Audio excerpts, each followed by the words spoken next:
Hi guys, and welcome to Reality with Tea. I got the chai tea popping today, y'all. So let me know in the comments what kind of tea you're drinking, okay? All right, let's quickly get into this Married at First Sight. So I'm going to start out because I'm going to leave Karen and Miles for last because I'm probably going to go in on all of you commenters that are giving Karen such a hard time, okay? So I'm going to save them for last. But let me start with Christina and Henry. So we begin the episode with Christina. I think last episode was when they had the big blow up and he kind of walked away on her and everything. But somehow Christina gets over things pretty quickly. So, I give her credit for that. So, she starts off saying, I want to be completely honest with you. And she tells him that she has she says ADD and that she's been off her meds for about a month and a half. So that is why he may be seeing her be impatient.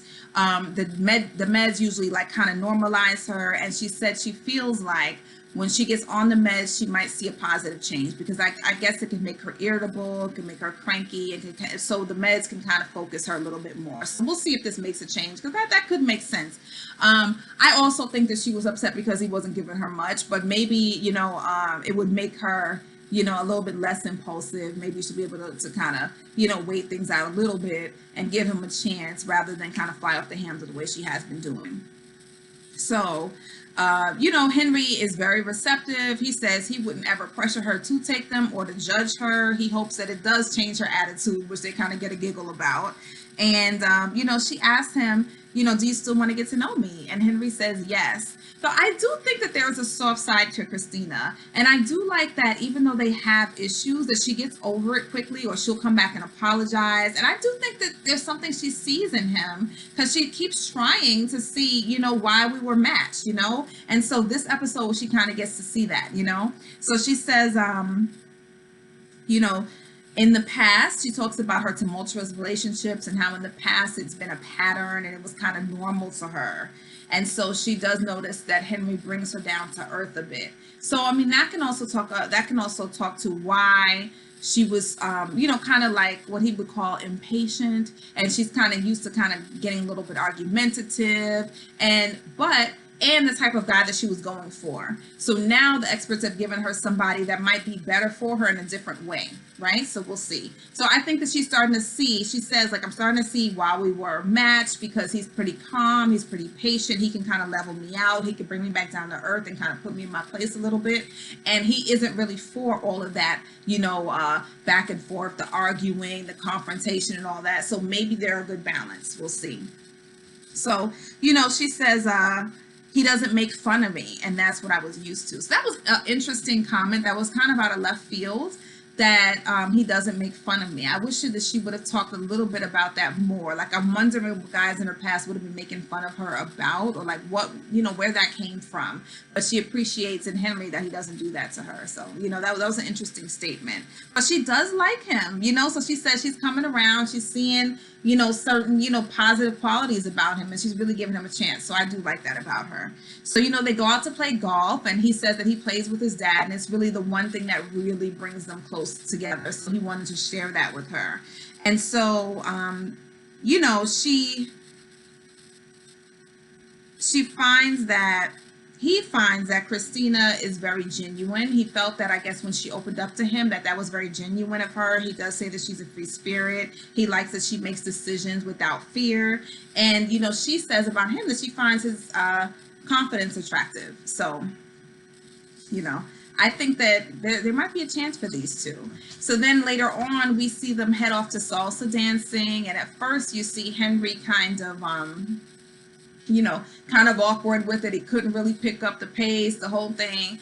But, eventually, even though he messed up a bit, he stepped back and he kept trying, and then he became more confident. And so she found that attractive in him, that, he didn't give up and he kept trying. He knew it was something that she wanted to do. And so I think that there is a growing attraction there. So we'll see. I know next week they show us a little clip where they're kind of getting into it again, but I actually, I have hopes for them. Maybe they'll keep going. All right, so let's talk about Amelia and Bennett. I'm usually really quick with them because I feel like they're just great, right? So, in the beginning, Bennett is sick, so they show Amelia going to buy him some tea and to take care of him. And then later on, we find out that he says that there was a moment, when she was taking care of him, he felt a little bit better, and they ended up consummating the marriage, which is nice. So, the friend, at one point, Amelia's friend stayed over on the couch, and you didn't really know what was going on, but apparently they were preparing a surprise for Bennett's birthday. I think it was his birthday, yeah. So they made a cake that looked like him with, like, fruit and stuff, with the eyeglasses and his nose and the whole thing. And then she took him to the park to teach him how to slackline, which I've never heard of, but it's basically when you tie like a tightrope to two different trees, and then you just kind of like try to walk across it like a tightrope. And so, they spent a lot of time doing that. He fell off. He looked so awkward so many times, but he ended up eventually getting it. So it was nice that she was teaching him and he didn't feel embarrassed. He was confident enough to keep messing up and keep trying. So that was nice. So then she blindfolds him with her sweater, and then she set up a little picnic. So he took off the sweater. And, they start talking about, how would he know he's in love? Has he ever been in love at first sight? And he says no.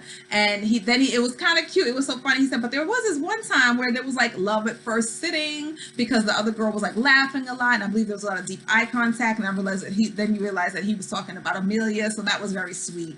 I think they talked about, somebody said that they would trade the world for, their woman or whatever. And he said, no, I wouldn't, because it's not worth it. And so he's looking at it in a very concrete way. He's like, if I trade the world, then we would have nothing. I wouldn't appreciate it. We would just be sitting in a room together. And I don't really want that, so they had this whole conversation. So that was kind of funny. And then I think toward the end of the episode, they start talking about, they're like, fixing up the house, or they're cooking or something like that. Like, we should talk about chores, let's negotiate, and then they're gonna have a schedule for chores and the whole thing, but they're fine, and I think they're gonna be fine. So we'll see how this goes next week.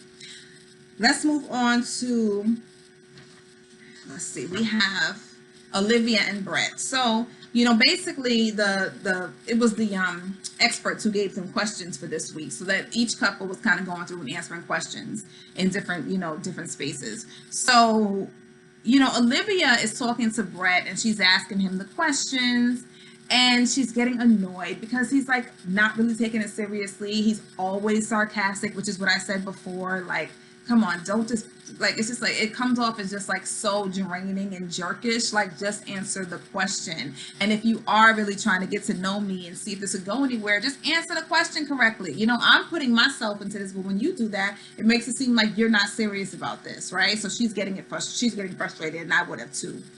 So then later on in the episode, they go on a swamp tour. So I'm guessing Olivia is he's kind of closed-minded, and I feel Olivia, because I'm open-minded to the point where I would do anything crazy just to say I've done it, or just to see it, or just to just to experience it. Why not? I've actually done a swamp tour when I was in New Orleans, and it was so awesome. Like, I'm into animals too, but it was really cool, and I learned a lot about just everything, because the tour guide was amazing. So she's trying to get him to open up a little bit. Apparently he'd never done it.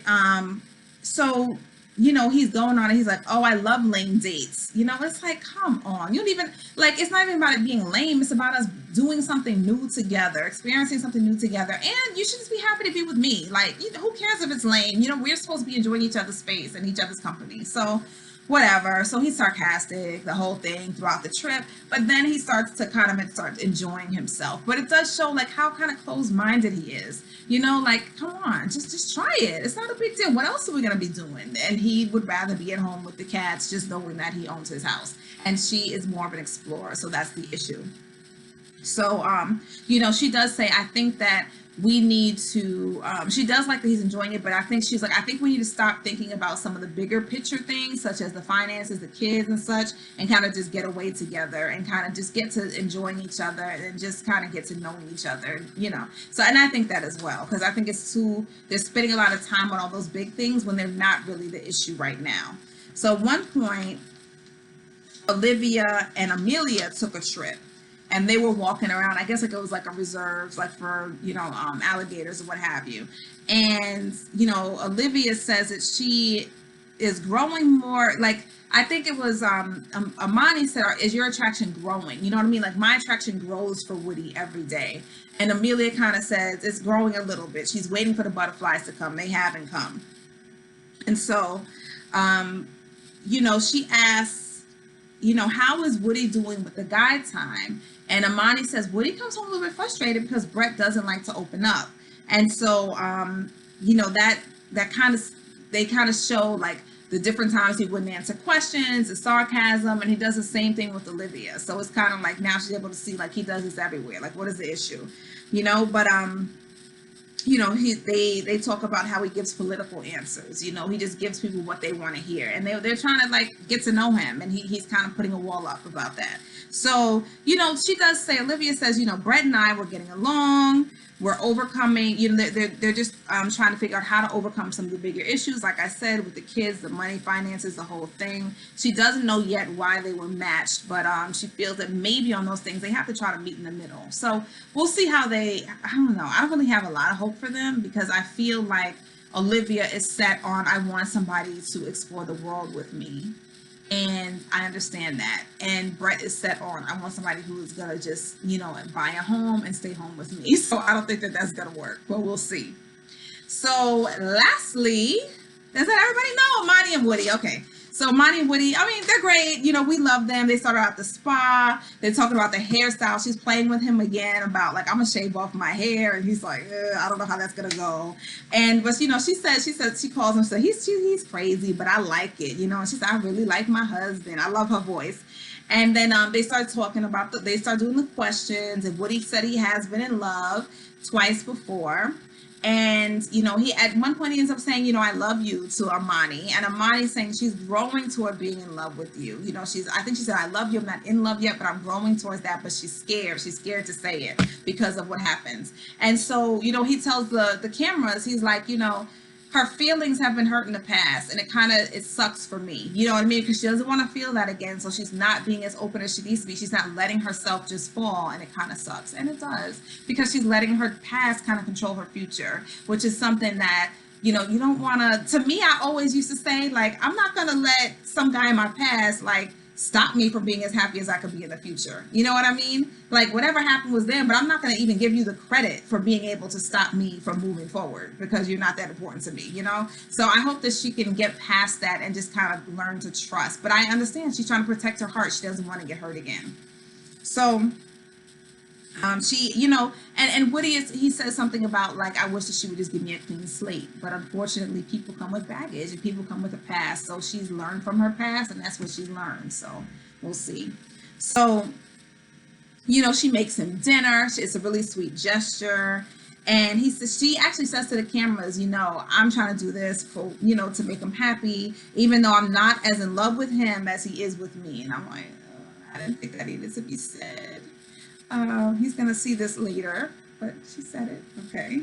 And, you know, Woody says, you know, because of the things that she's doing, because of her actions, I know that she loves me. It's just that she won't say it because she's scared. But basically, you know, Woody is very confident. He's like, of course she loves me. You know, like, I love Woody's personality.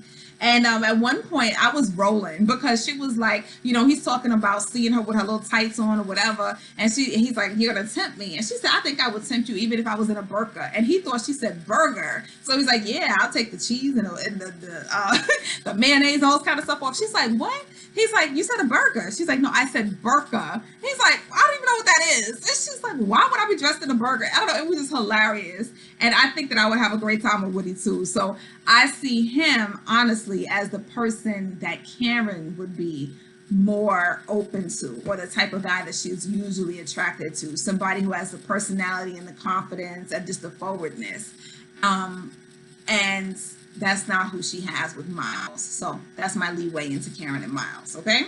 Either way, I love Woody and Amani. I think they're hilarious. And Amani couldn't stop herself from laughing. So, you know, she obviously thinks he's funny too. So, all right. Let me go to my notes for Karen and Miles, right? So, in the beginning, we see Miles taking care of Karen's car.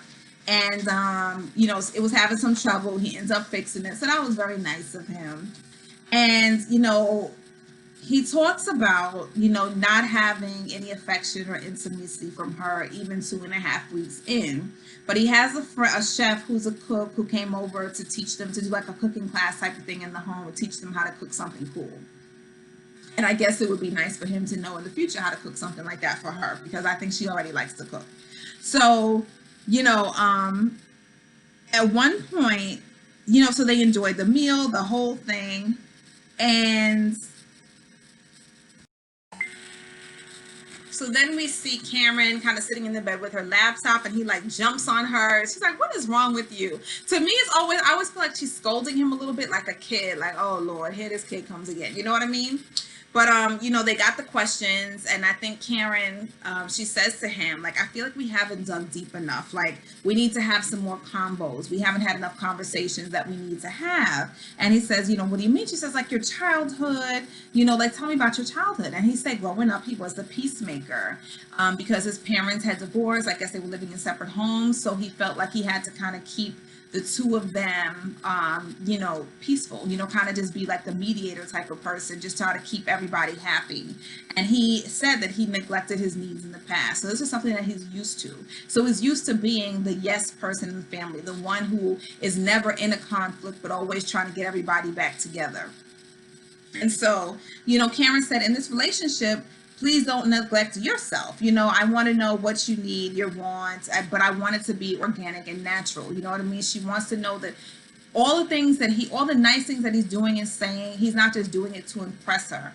And some of the things probably are, because it's still the beginning of their relationship. So that's when you see the person's representative. When they show you the best of themselves. You know, they're trying to impress you. They're trying to get you first. You know, you're just dating. But she wants to know, like, is this going to change, you know, as we move forward? So, you know, she says, like, you're constantly asking, like, he's constantly asking her, like, what do you need? What do you need? He's always trying to please her and be perfect and kind of coddle her. And that's what she doesn't like. Like, just be natural, just organic, just chill out. You know what I mean? And so, you know, then we see them going grocery shopping. And she tells him, like, I've never really met a guy that's been so open with his feelings. You know, it's different and it's new, but I'm not used to it. And she, again, talks about masculinity.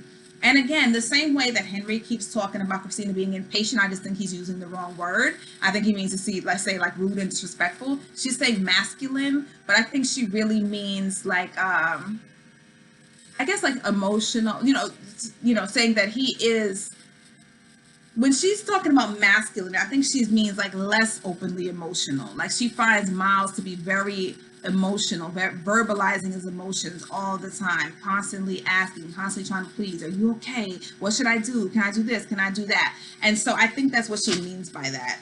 And she says that she thinks she can get comfortable with it, but you know, she's still giving herself the leeway, still stay over there. You know what I mean? I'm trying type of thing.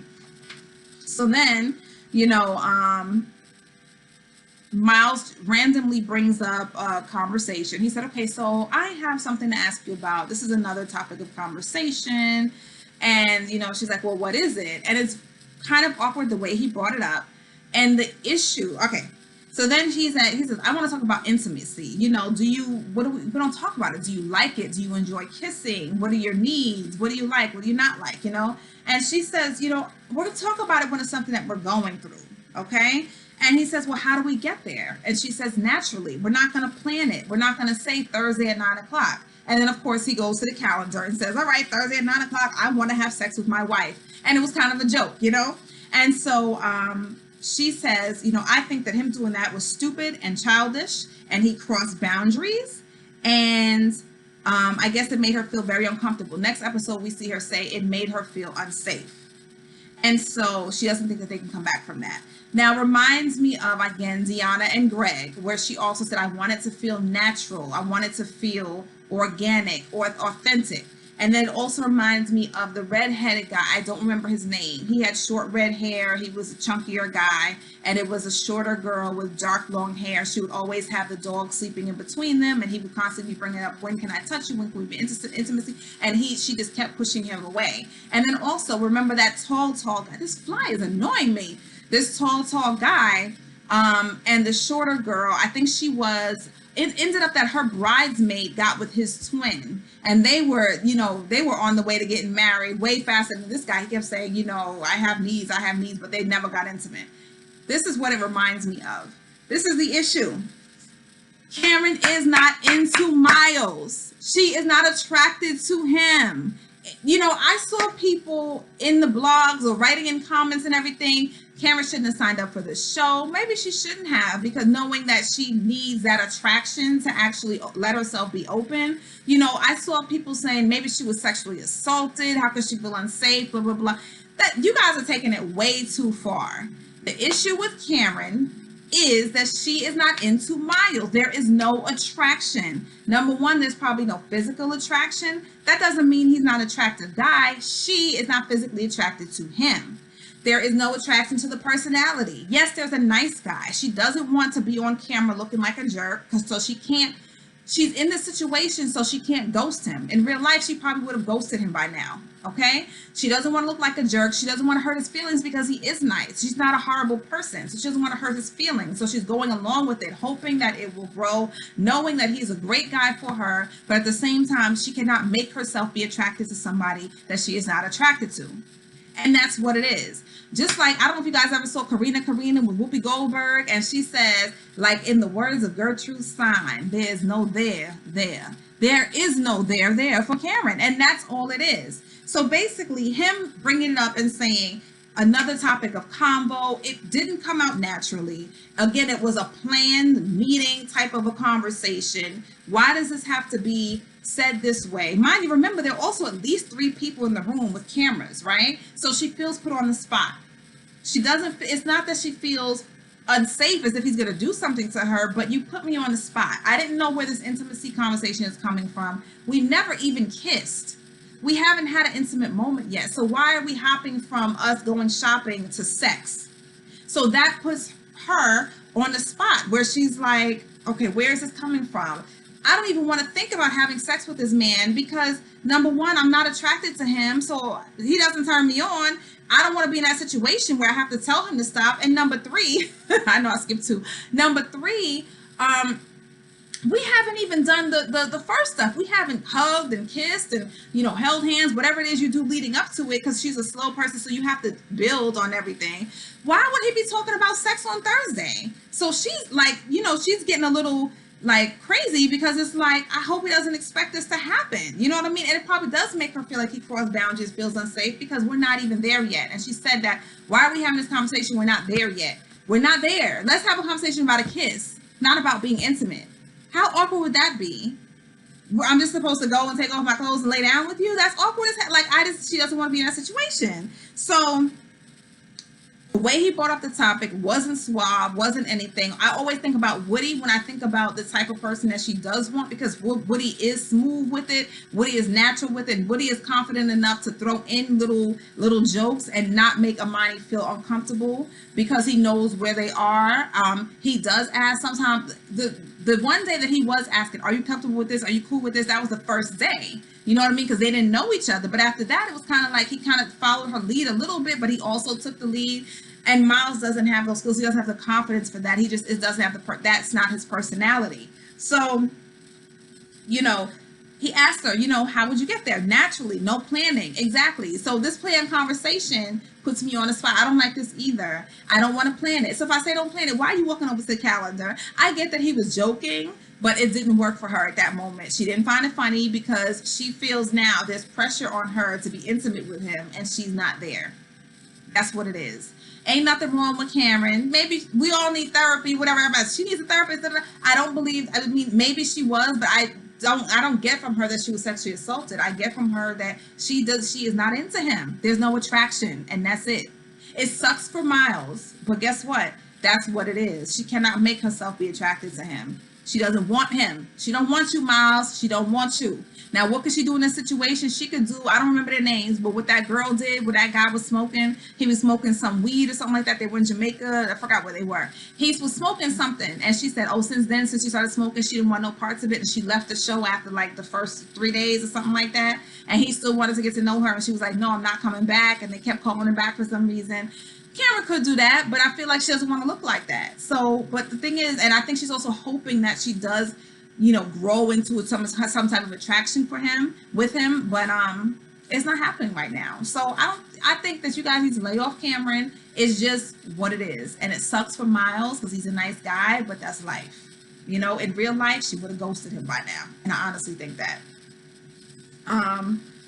That's it. That's all I have for them. I thought about everybody else. That's what I think about Karen and Miles. Let me know what you think. Let me know if you think I'm hitting the mark or I'm completely off of it. Just tell me. All right. So write in my comment section, subscribe and like, and I will see you next week for the review of Married at First Sight. Thank you. Bye-bye. Reality with T.